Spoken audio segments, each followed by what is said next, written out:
Mexican records got the lights down low. Souldisco where the groovy people go. Hit play, let the music flow. Old school beats with a modern glow. Oh.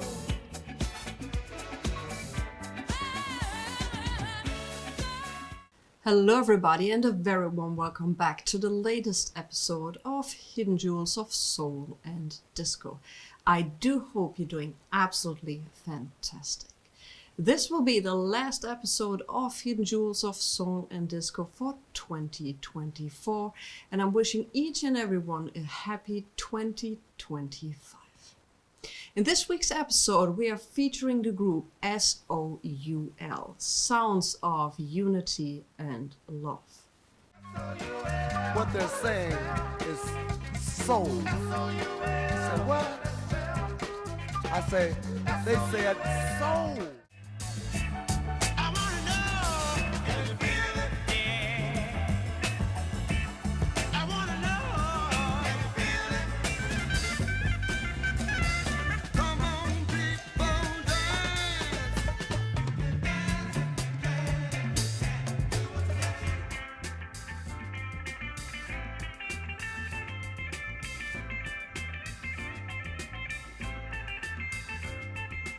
S.O.U.L was founded in 1970, and they had their first professional musical steps when they took part in the contest of the Battle of the Bands in Cleveland. But who was a member of this group? We have Lee Lovett on bass and lead vocals, Gus Hawkins on sax, Paul Stubblefield on drums, Walter Winston on guitar, and Larry Hancock on vocals and organ. Instead of me telling you how this band got together, how about someone who was there when it happened? So therefore, we are now about to hear the story of S.O.U.L by no other than the legendary Lee Lovett himself.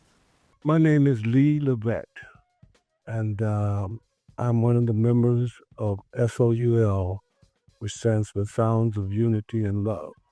So the opportunity came for me to the guitar player that I was playing with, Walter Winston. He said, well, hey, let's start a group. So that's how the group got started. Me and him, we started, and we started playing at a club called the Cougar Lounge.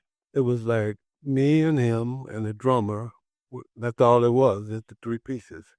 And then we started having different guys come in and play the horn, to take a little of the weight off of us. But the problem with that was, every week we had a different horn player. We had to try to get who was available. And so at that time, it was me and what we call him Pee Wee, Walter Winston. We call him Pee Wee. So it was me and him and the drummer. And finally, Gus Hawkins, the horn player and flute player, he played horn and flute. He got out of service, and he would come play with us.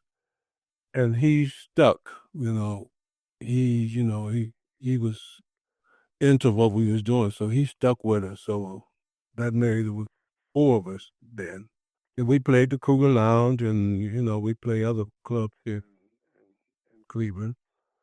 At that time, then Gus was kind of what I like to call a veteran, because he had been on the road playing with Wilson Pickett, played with Ike and Tina Turner. He played with them.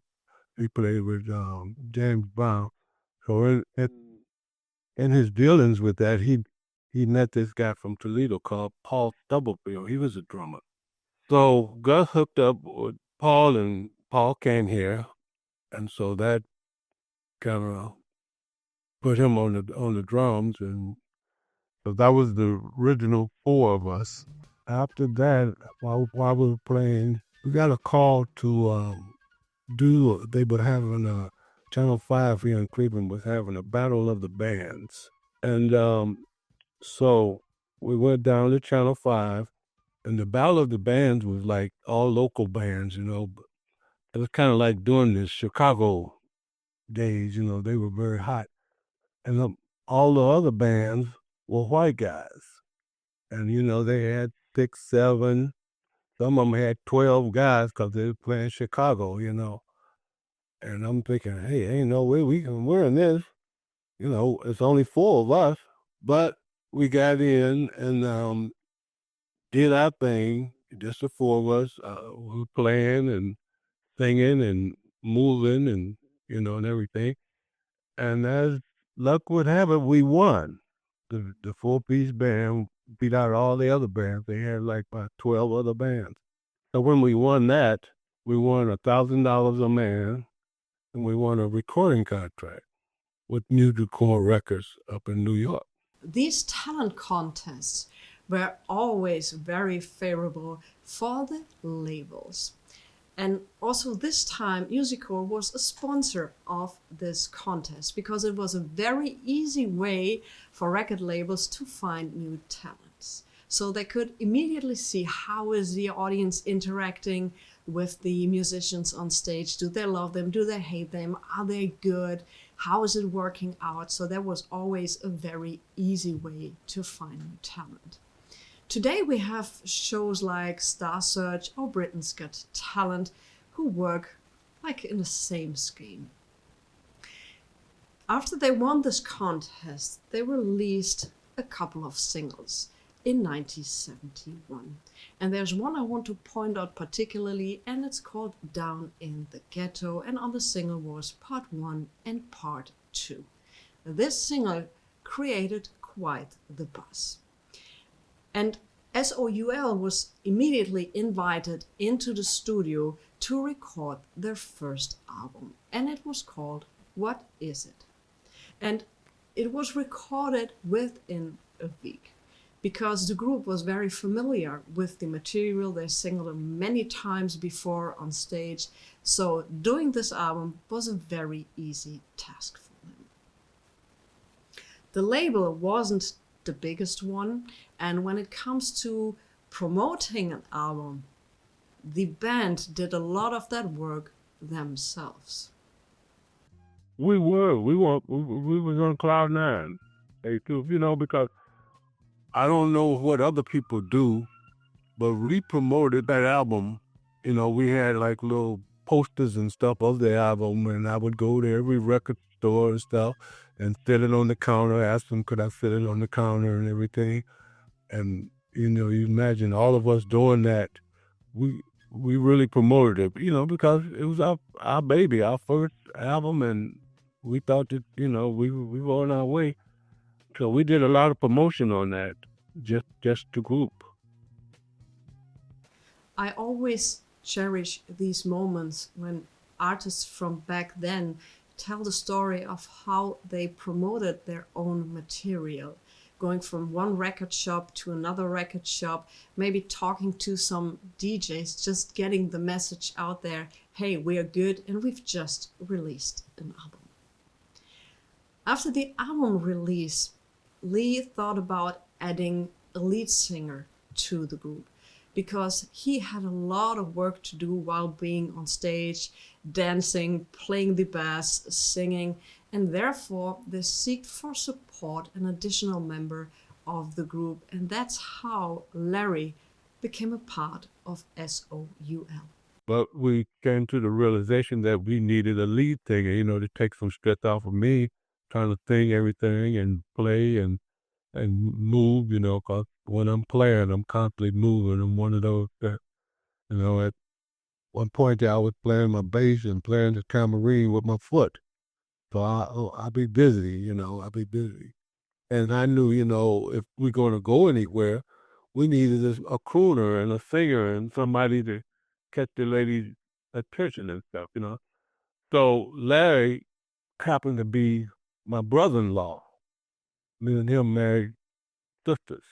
So we were very, very close, me and him. And so we hung out and, you know, we do music together in my basement and stuff. And so he, you know, and he had that personality. He was arguing with the people in his group, you know. So he joined. We talked him into joining our group. He was like the youngest one in the band. And so he joined. So now we got the fifth member, and then we got a keyboard. We felt like we needed a keyboard, so we got Johnny Reezy. He wasn't the greatest, but he kind of plugged some of the holes. I put it like that. Well, actually, we didn't get him yet because there was five of us when we recorded this. Around 1.5 years later, after the release of What Is It, the record company once again got in touch with the group and said, hey, it's time for a second album. But then they called us back to do another album. They asked us, did we have enough material to do the second? Can you feel it? The album itself we didn't feel about that album like we felt like about the first one. I don't know if it was just the fact that it was the first one, your first baby. We didn't feel it. Well, and one of the reasons was because on the first album we had been playing those songs, so that would make a difference. We were comfortable with those songs. These songs on the second album, we were making them up as we went, basically, and some of them were fresh, some of them were last minutes. So we didn't really, feel the same way about that one as we did the first album. But we felt like we were progressing, and so we felt like, we were headed in the right direction. And when we did that one, we got quite a bit of attention because while we were recording that album, we would go to the studio at about 7 o'clock in the morning, and we do the thing in the studio till about 12 o'clock. Then we go to the Apollo. We had to play at the Apollo. So we leave the studio, and at 1 o'clock, we had to be at the Apollo, 1 o'clock in the afternoon. And we were there with Cuba Gooding Sr. and I think it was the Persuaders. But we made it to the Apollo, and we got a standing ovation there at the Apollo, which made our day, And here it is in all of its 70s glory. Can you feel it? The second album of S.O.U.L, released in 1972. Lee was describing as not having the same emotional connection with the second album, which he was feeling with the first one. Well, in my humble opinion, I do prefer the second album over the first. And also in the beginning of this video, you've heard some snippets from this album, and I really, really dig it. Usually at that point in time in video, I will be discussing prices of original releases. These albums from this group have always been very sought after and very expensive. Why? We'll discuss this at a later point in this video, but I want you to keep that in mind. Also, what we very often discuss on videos on this channel is, hey, this is a great artist. He only or she only did one album or one single. And you guys get in touch with me and ask me, why did nothing come out of it? They were so good. They were so talented. And yes, there are many aspects which lead to the fact that someone is not getting the attention and the fame they deserve. It depends on the record label, on the budget of the record label. It depends on promoters and many things surrounding this, but it also depends on management. You need to have in that business a manager who needs to have connections. Who do I call? Who do I need to call? Which DJ do I need to get in touch with? What kind of venues do I need to book? With what kind of media reporters do I need to talk about interviews? And is there a chance to get my group on television? Remember, that was way back before social media. So your management needed to be on the edge and needed to know the people who were in this business so powerful that they could make or break you. And this also became an issue for S.O.U.L. Our biggest problem was management. We had Gus's uncle, and he wasn't even a real manager. He just had a little money and stuff and bought his bands and instruments and stuff, but he didn't have no connects, and that hurt us immensely because, if you don't know nobody and, you're sitting on the phone calling numbers, the people who don't know you on the other end, the gigs that he got for us really were same kind of gigs we were having before, basically, So we did those type of gigs, which we were making a little money, but we weren't really making, nothing to send home. I'll put it like that. But we were young, and it wasn't about the money with us basically because when you're doing this, you feel like it's going on forever. You feel like I got my toe in the door, and I'll be in that door sooner or later. In late 1973, early 1974, a key member of S.O.U.L decided to part ways with the group. The reason for this was that the group was not making the income it should have, or to make it possible for this member to maintain a certain lifestyle or to pay the bills. Therefore, Paul left the group, and that was a big impact and had a big impact on the group. And let's hear it from Lee what happened, but also let's hear from Lee what singer kept them going. Paul, the drummer, he had obligations and stuff because he had like a new Cadillac and stuff like that. He was used to making money because he had been playing with big name groups and stuff.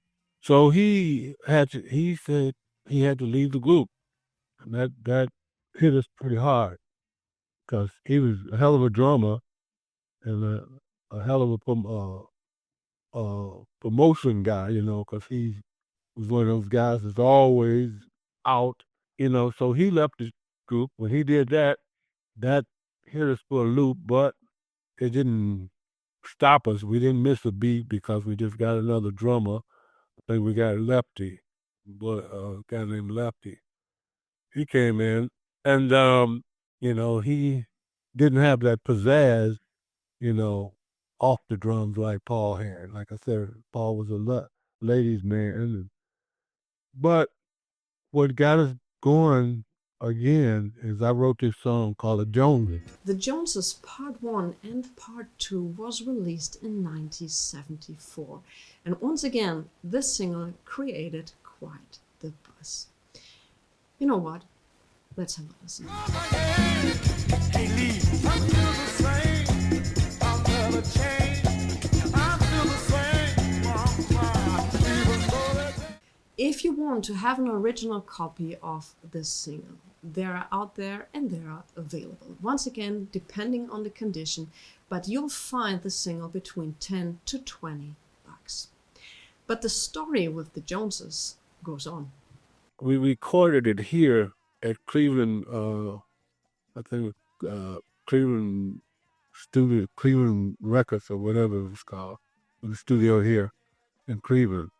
And they said, well, we'll send you the money, you record it there and send us the map. But anyway, we recorded it and sent it to them and they liked it. And so right about that time, we, another friend of ours, they used to came from gospel, named B. Lloyd Taylor. He was a whiz, he was a genius. Right about that time. So we recorded it, but when he came, we recorded it again. And that way, that's how he got on it. So he joined the group. Now, okay, I don't know if you are familiar with B. Lloyd. B. Lloyd is the one that worked with Earth, Wind, and Fire. They wrote that song, Getaways. Getaway. He wrote that one. The Joneses, it took off. It did real good. Matter of fact, it was number one in Miami. That's how we got on the show with Jackson 5 and Kool in the Game. They called us, while we were up in New York, they called the studio and said, we want the group with the number one record to open up for us. We got a lot of gigs out of that by having that record out. at that time, what happened is we got disgusted for spinning our wheels. And when B Lloyd got with the group, he was a he was a musical genius. So what we decided to do is we was gonna stop playing, and we went down in my basement every day, 5 days a week for like 6 months. We were gonna change our whole style. And what we were shooting for is okay. I'll put it like this: these are like groups like he liked it, these white groups that playing, kind of like rock style, but not rock, not hard rock. Yes, that was one of his favorite groups. So what we did, we sit down there and we put added the paper. We needed a drummer and a keyboard player. So we got these two white boys from the West Side, Pete Belinky, was Frank Lauder. They came over and they loved what we was doing because, like I said, B. Lloyd was a genius and they had never heard nothing like that type of stuff. We did stay down there and we did 3 1-hour shows. 3 1-hour shows, and those are kind of like non-stop show. You stop to take a breath every now and then, but you go from song. We changed that whole style. When we came out, we were disappointed because we didn't get accepted like we thought we were because we were in the wrong venue. In other words, we were right back to the same clubs that we were playing cover music in and took that there. And, you know, it, it wasn't their type of music, basically. They loved it. They loved it. But it was, you got it's a acquired taste, but we were in the wrong venue. We got discouraged. And that's when B. Lloyd took off. His old manager came to Cleveland. He was out in L.A. And he said, "Man, I got some work for you, man. I can get you with Earth, Wind and Fire and this and that. And they need somebody to write songs and play." And so him and Pete Belinky, the keyboard player, they took off for L.A. Well, that knocked us for a loop because we couldn't create that music without him. That's that was the downfall. At the end of the day, even if you try your hardest and put your heart and soul and everything into it, but you still don't find the right connections to get you on top or to promote you even more, there will be a time that members start to look for different things. And like we've heard from Lee, if you're good and people know you, you can't get different offers. So people from the group got offers and left. And that was, as Lee told it, the beginning of the end. Remember when I told you about the 2 records the group released and about the prices? Well, by the late 80s and early 90s, hip-hop artists and record producers found out about these 2 records. And they were sampled at least 60 times. So everybody who wanted to sample, who was a DJ, who was a record producer, was on the hunt for these 2 albums. That meant just a few amount available, the price will go up and up. And therefore, also in the 90s, it was a couple of $100 to find an original copy of these albums. And nowadays, it's still a couple of $100 if you want an original copy and if you find an original copy, because it's a DJ's and record producer's favorite. But sampling has also its downsides, especially for the artists who created the song originally. So, we got a lawyer and stuff. Then come to find out, Mary J. Blige, she had sampled something of ours. And for more, I don't know who all did, but we got a lawyer. We got a couple crumbs, but we didn't really get nothing for that.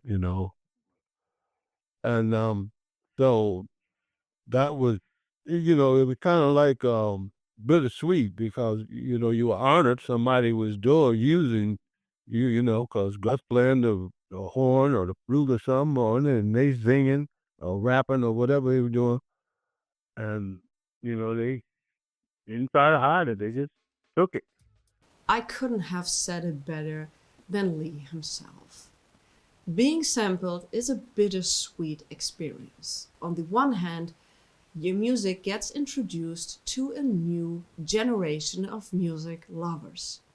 On the other hand, you get hardly the money you deserve for the creation of the original sample. So you need to take a lawyer, you need to pay for the lawyer. It takes a lot of time sometimes till you get it. There were artists who fight it over 10 years to get royalties from their recordings. So that's always bittersweet. But at the end of the day, what remains is their legacy. And I highly suggest that you check out S.O.U.L. You'll find them on Spotify, you'll find them on YouTube. There are also reissues available from their 2 albums. Like I said, if you want to have original copies, it's not cheap. It's just not cheap, and also finding a copy in decent quality is very hard. Finding this one took me years because every time I found it, the record was totally beaten up because it was used by parties or for DJs or whatever, and I still haven't found the first one in a decent quality.